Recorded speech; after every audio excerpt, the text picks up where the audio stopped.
very delighted to be hosting this event. We'd like to welcome all our consortium banks and our guests as well. As you know, our event is going to be showcasing a panel which is going to discuss the evolution of technology in the trade finance and supply chain, the digital roadmap. So I will hand over the mic to our CEO, Mr. Zul, who will moderate the panel. So welcome and enjoy the show. Thank you very much, everybody, for joining us today. Welcome to the guests who have also made it, as well as the potential new banks who would like to join the network. Honestly, I think the main event has already happened, which is to get all of the partner banks to get together physically in a nice venue. We've been working together for more than 2 years, successfully co-creating and co-developing.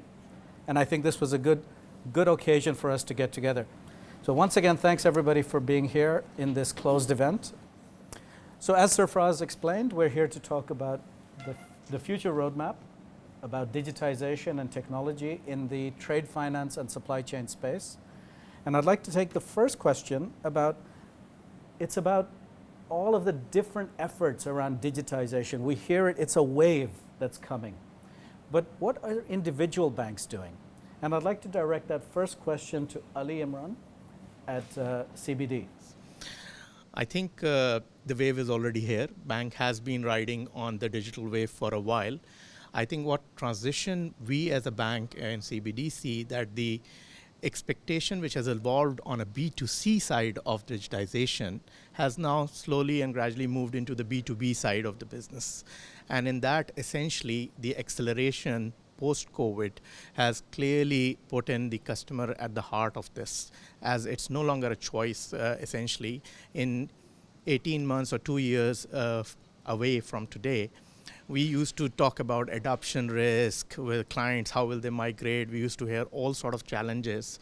Now, even the moment we put any digital services out there, there's an enormous take-up, and it's a default digital take-up, both on the, I don't think in the last 12 to 18 months as CBD, we have come up with any product and we say we're going to do this manually and we're going to present it to our clients. Those days are gone. We think default digitally, we launch a product default digitally, and that has been the mantra at the bank. I think what we have as a bank has been really focusing on is to tap into the fintech ecosystem and partnering with some of the regional and more global players in this space. Our supply chain financing, which has been launched around a year back, has been very, very successful. And that has been an end-to-end fully paperless digital SCF and factoring business. We've built it from scratch and seen a massive traction in the last 12 months or so. The book has grown for us for 5x or so, and we are doing very, very well on that front. Subsequently, again, to make a success of this ecosystem on a bank side, we have to work with some infrastructure players as well. But in summary, CBD has been really focusing on this, tapping into this endless creativity of these fintechs and trying to make sure to bring in more customer-centric solution to our clients. So digitization actually in Mashraq is it's at a, it is in the DNA of Mashraq. In fact, it's a fairly progressive bank with a progressive management when it comes to technology investment, effectively looking at when efficiency can be improved and when actually the data can be mined for a potential cross-selling and so on. So it will open up the door for us for investing in other technologies like chatbots, artificial intelligence, and so on and so forth. And it's a revenue play now. Very much so, very much so. And it will give us advantages around it. If you have a AGC, for example, strategy, we would talk about cross-selling strategy, and so on and so forth. So from that perspective, digitization shouldn't be really a situational problem-solving one niche vector of the business, but actually it should be holistically looked at across the bank as a one unified strategy. Hopefully that will open up the silos that typically the banks have. Agree. So thank you, Wissam. So I'd like to take my next question to RAK Bank.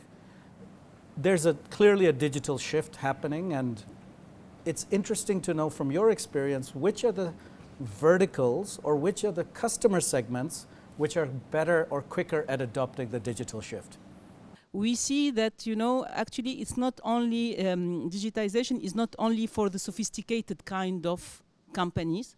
I think there's no sector-wise, okay, maybe there is the technology and the services that are maybe quicker to adapt to the digitization. But when we see like SMEs, we see like we are an SME bank, and the demand for digitization, etc., we think that, what is the important thing is the customer experience and having a seamless experience to do the business. So I would not say that, okay, there is a typical sector that would use more. It's all question of mind and the way how to adapt, and yeah, the business itself. Is the requirement of the business needs the digitization or not? And with COVID, I mean, we know that everybody needs it, and it's question of flexibility, how the companies can adapt, and agility. Like now we say agile. We talk about agile a lot. I mean, agile, what does it mean? It's also to adapt to the digital ecosystem. Thank you very much, Salima. If I can take the same question to a bank with a bigger footprint, perhaps. So I would first like to add to what Salima was saying, in that it's not for a particular set of clients. What I would like to add on to that is we have to actually solve for that lower spectrum of the client base to be able to see digitization really going on a mass scale. Because it is no more a scenario where we can only develop solutions for the tech-savvy clients. And that is exactly why there are solutions wherein we have been earlier talking about adoption risk, because you are developing niche solutions for a set of clients. So clearly there is a shift where we have to start looking at solutions for that lower end of the client base spectrum, so that you have solutions which can be easily adopted. And that's where you would really see the digitization wave becoming like going very strong. So that is very much the focus area. From our perspective, where we are headed is our value has always, our core value of digitization has been that solve a real pain point for the client, not really go after some fancy stuff. So we have developed solutions which are very specific to this market, like smart guarantees. So I'm not really here to promote what we have developed, but just to take an example of that. A simple product like invoice guarantees, we made it paperless by using some simple solutions which were available in the market. The adoption that product has seen is like any client that you go to, the big clients, the smaller clients, all of them are interested. Now, as a bank, whether we have the appetite to offer it to all, that has become a question. From a client perspective, since they see that there is a real pain point which has been addressed, their journey has been digitized without causing a massive disruption. The solutions were not asking for that you have to go and do a big tech setup, nothing of that sort. Just a sort of a web front end or something. Absolutely. Right. And we have all the bells and whistles as well. We have APIs for the clients who wanted. We have direct ERP integrations for the clients who wanted. But in the end, it was a simple pain value which we actually attacked, and it has seen massive adoption. So the message that I'm trying to say here is that when we start to sort of break it down, that what really is the client's pain point, instead of looking at bringing some tech which would actually make the client more superior when it is not really required as such. So that has been our focus area, and that's what we will continue to focus on from our side.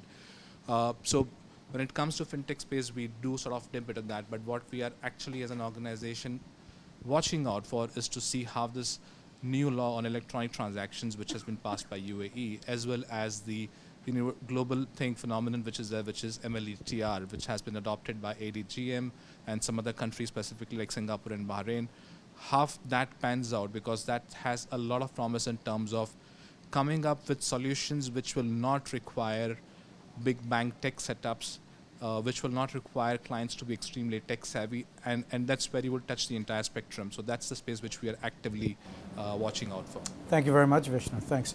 Can I just change gears a little bit and maybe take the next question to First Abu Dhabi Bank?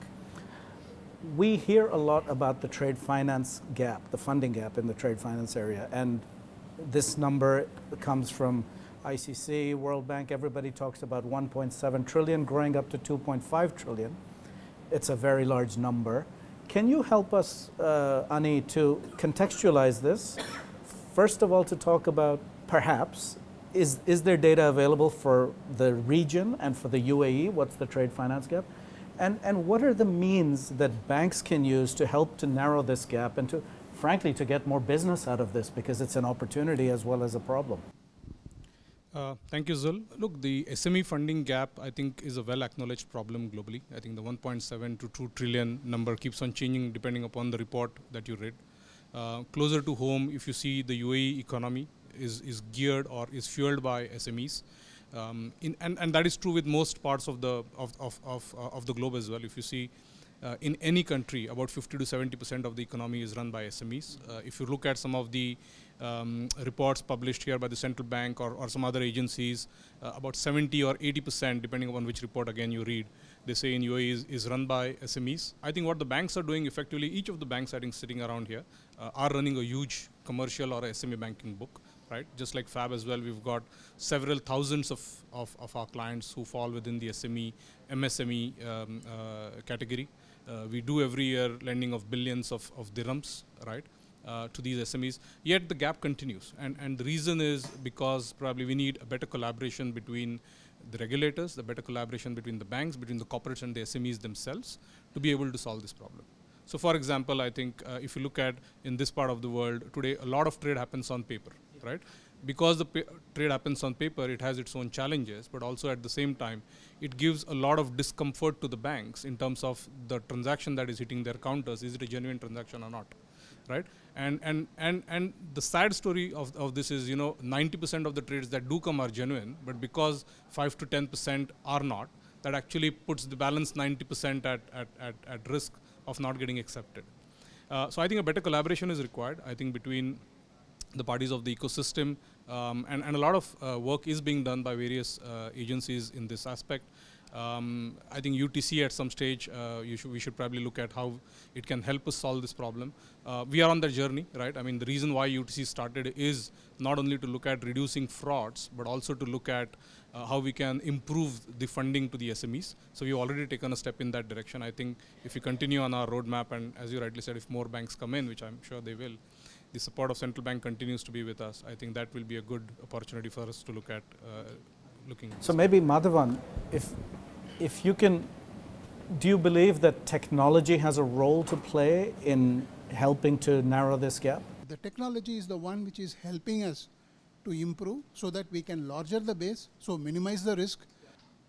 I mean, in 2015, we found a lot of actually issues in the SME market, duplicate financing. And when we actually running behind the customer, we found many banks were financing the same invoices. We were unable to recover. Now, those kind of risks are being minimized with the help of the technology on this. So that, reducing the gap. So that technology certainly helps us. And we are also investing as a bank. Actually, we have invested in technology in the last 2 years. Like a couple of years before, if you asked me, working from home is possible for a banker? It was not. Now, most of the bankers, my colleagues, are working from home, and then we are able to just make, because the technology helped us. So that this, despite of actually challenges, whatever we had because of COVID, that also helped us to invest more in the technology, narrowing the gap, and improving our efficiency. And so it is leading to new revenue. Absolutely. New revenue base. And then we have also actually started in a couple of years before the SME Connect platform. So it helps so that SMEs can come on board and then open their account paperless. And then our paperless trade has increased to pre-COVID it was about 50%. Post-COVID we saw the jump of 78%. So with that speed we are able to help and then increase our base and help SMEs. So that helps. We see a growth in that. Excellent. Excellent. Thank you. So you mentioned blockchain, and in this group we have a blockchain expert, which is Avanza Innovations, Wakas.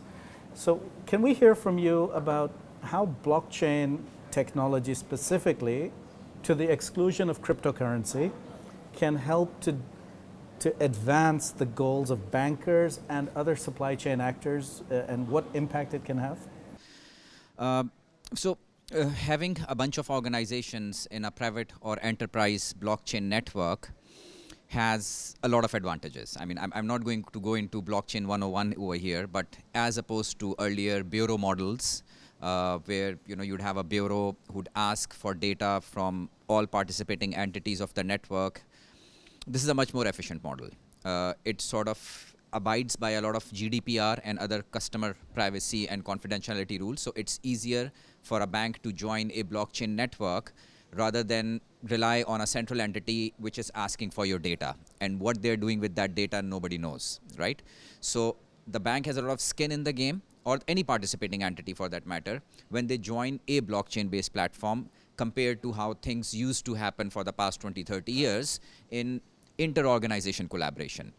So we all agree that during past 20, 30 years, there's been a lot of automation that organizations have done internally to make their own processes efficient, and also for their customer-facing applications. But when you look at inter-organization data exchange or automation play, we've at best done API integration and web services and in centralized models where a central entity asks for data. So the first thing that I want to drive home is that blockchain from an architecture, security, convenience point of view is a much better vehicle. Now, when you have a bunch of organizations who are exchanging information in a trusted, encrypted manner, governed by the platform itself, there's no central entity governing these platforms. You have smart contracts that are doing these for you. So the two organizations, whatever their agreement is between them, has been coded in the software with exceptions, right? You can derive immense power from that. So the same vehicle can be used for your KYC information exchange. You could have a digital landscape of checks run on this. You could have artifact exchange run on this. Because now, so basically what you're doing is you're plumbing multiple use cases where trade finance for your first use case. So this platform or this kind of a collaboration can grow in a number of directions, can take different forms and shapes, pertaining to supply chain and not pertaining to supply chain. So, but basically you have a very, very solid vehicle on which you can solve a lot of business problems. Would you like to comment specifically on supply chain, which includes so many different actors along the chain?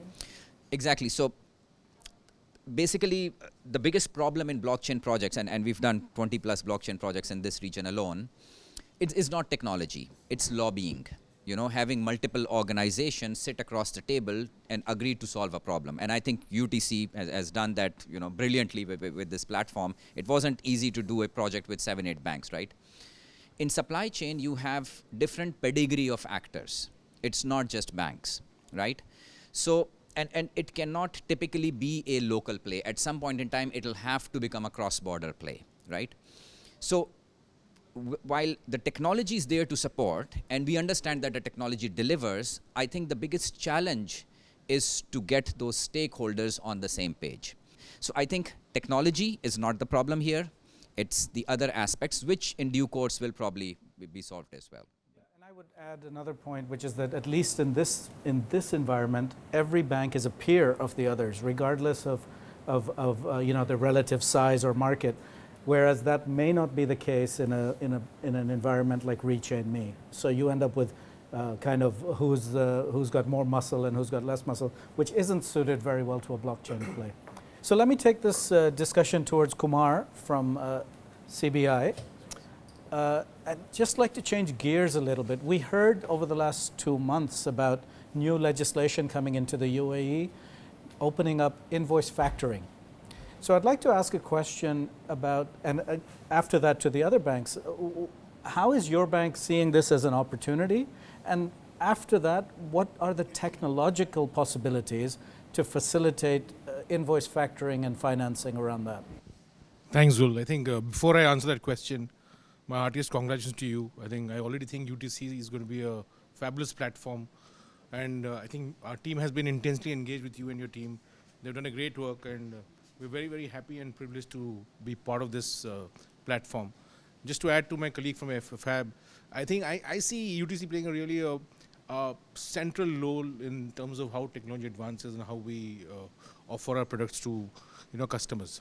I think from a bank's perspective, and as again my colleague from FAB mentioned, lending to SMEs is an engine to growth for the GDP. Unfortunately, given the economic recessionary trend that has happened in the last 3-4 years, banks normally tend to first stop lending to the SME sector, and that's happened. Maybe the bigger banks have the privilege of continuing, but the small banks normally first door they shut down or the window shut down is to the SME. And one of the key reasons is an absence of a robust legal framework which kind of finances or touches the cash flow from its root, right? I think factoring and this new law with the legal framework around it, how the way the receivables are treated in terms of the assigner, the assignee, that's going to help banks in terms of opening the door, putting a foot out, and start re-lending to the SME sector. I think that is critical from our perspective, and we need more platforms like UTC. We need the involvement of key government, the Etisalat as a provider, and you have the largest local bank here pushing it and putting in equity into this kind of frame. So, and as again you mentioned, there's so much of invoice discountings. Now, as head of wholesale banking, I would rather save $1 than earn $1, right? And saving $1 is much more sweeter. So the first thing to you get the axe is somebody comes to you saying invoice discounting and cancel it. We have companies which go same invoices, shop around in different banks, and as long as you use technology as a slave, it's all right. The day you become slaves to technology, again, that is what worries me with the blockchain, AI, all these fancy words. But you still need a human smart mind to understand that just because UTC tells us this is the only invoice doesn't mean it is the only invoice. So we need to integrate that part. And yes, I think this new law is going to kickstart re-lending to the SME sector. That is critical. Whatever you say, but the marginal, the small banks, the medium-sized banks always want some kind of government guidance, some kind of regulator guidance or push to restart lending into these sectors, because it is end of the day the quality of asset is there's a lot of pressure on the quality of assets today, and it is easier to stand up and say that I lent to this GRE and they're not returning my money back because this cash flow is impacted.